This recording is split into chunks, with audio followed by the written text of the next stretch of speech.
Hey guys, thanks for joining me today. I'm going to talk about the SOG Studies and Observation Group during the Vietnam War. The Special Operations Group or Studies and Observation Group, it was called SOG, was a top-secret U.S. Army study group in Vietnam. Between 1965 and 1971, you may be asking, what does this mean? They wanted large sweeping battles where they could use their overwhelming firepower to inflict massive casualties on the enemy. That sums up the mission of the SOG.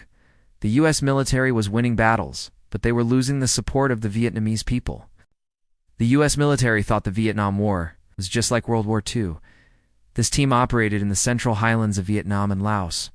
They became famous for their black ops missions. They supported the CIA and undertook some of the most dangerous missions in Vietnam. Some of the missions were highly classified, and it was until the 1990s that the information was declassified. One of the most successful MACV-SOG missions took place in 1968. At the time, the U.S. military was convinced that North Vietnam was planning a major offensive in the Central Highlands. So Major Roger Donlin and his team were ordered to infiltrate a remote village and establish an observation post. Their job was to watch the village and report back to headquarters if anything unusual happened. But a few days after they set up their op, the VC attacked. They came in from all sides of the hill, firing mortars and rockets. Donlin and his team returned fire, killing several VC, but soon they ran out of ammo. Just as the VC closed in for the kill, American helicopters arrived and rescued the team. For his actions that day, Major Donlin was awarded the Medal of Honor. If they could just knock out the Japanese army, then the people would cheer.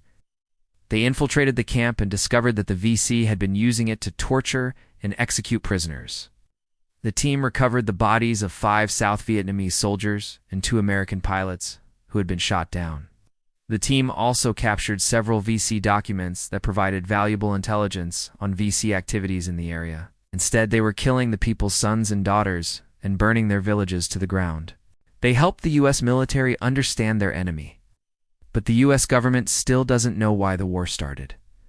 To the Vietnamese people, the Americans were the enemy. But the VC were fighting a war of attrition. They wanted to wear down the Americans, cause them to become unpopular in Vietnam, and force them to withdraw. Nixon wanted to end the war, and he appointed a new commander, General Creighton Abrams. Abrams believed in the findings of the SOG. He realized that the only way to win the war was to gain the support of the Vietnamese people. But many in the U.S. military saw this as defeat. How could we lose?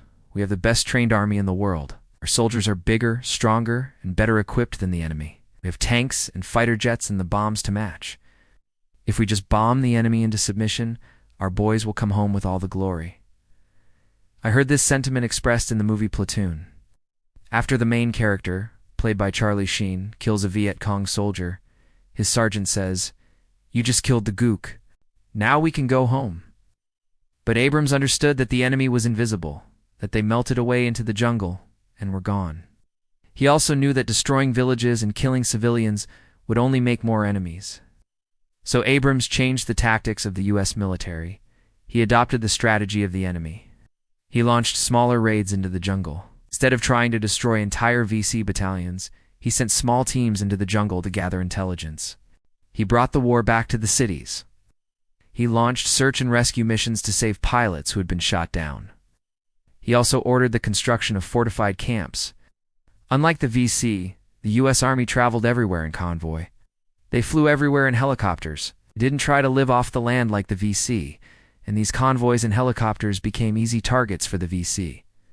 When Abrams came to Vietnam, one of his first tasks was to visit the widows of soldiers killed in action. Many of the widows were angry at him. They asked why their husbands were killed in such a stupid war. As Abrams shook their hands and tried to express his sympathy, he made a vow to himself that he would do everything in his power to bring the boys home. And he kept his promise. Under his leadership, the U.S. began withdrawing from Vietnam. When Saigon fell in 1975, there were no Americans left behind. President Johnson didn't want to hear that the U.S. was losing the war. He wanted to see progress, so he ordered General Westmoreland to find and destroy the VC. Once again, this is where the SOG and the military were at odds. The military began searching for VC headquarters and major supply depots. But the VC didn't have big headquarters or huge supply dumps. They were hidden deep inside villages. But when the U.S. military conducted search and destroy missions, they would destroy whole villages, killing hundreds of Vietnamese civilians. The VC would simply melt away into the jungle and re-emerge somewhere else. What kind of studies did they conduct? Well, let me explain. The U.S. government had no real idea how the Vietnam War started or why it was still ongoing.